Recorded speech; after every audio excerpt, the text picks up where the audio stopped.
আজ রাত 7:30টায় হতে চলেছে একদম highest pressure match Delhi Capitals versus Rajasthan Royals. এই ম্যাচ শুধু দুই দলের লড়াই নয়, এটা সেমিফাইনালের টিকিট বাঁচানোর যুদ্ধ। রাজস্থান রয়্যালস যদি আজকের ম্যাচ হেরে যায় তাহলে তাদের প্লে অফের স্বপ্ন প্রায় শেষের দিকে চলে যাবে, কারণ পয়েন্ট টেবিলের পরিস্থিতি এখন খুবই কঠিন। টানা কয়েকটা ভুল করে মাঝের ওভারে উইকেট হারানোর সমস্যা রাজস্থান সবথেকে বড় দুর্বলতা হারিয়েছে। অন্যদিকে দিল্লি ক্যাপিটালস আশা ছাড়েনি। দিল্লি আজ জিতলে সেমিফাইনালের দৌড়ে শক্তভাবে টিকে থাকবে। তাই এই ম্যাচ দিল্লির ক্রিকেটাররা অল আউট অ্যাটাক মুডে নামতে পারে, বিশেষ করে পাওয়ার প্লেতে ভালো শুরু করতে পারলে ম্যাচটা তাদের দিকে চলে যেতে পারে।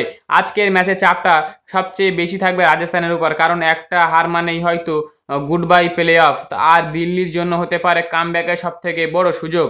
তাই আজ রাতের ম্যাচে উত্তেজনা থাকবে একদম শেষ বল পর্যন্ত।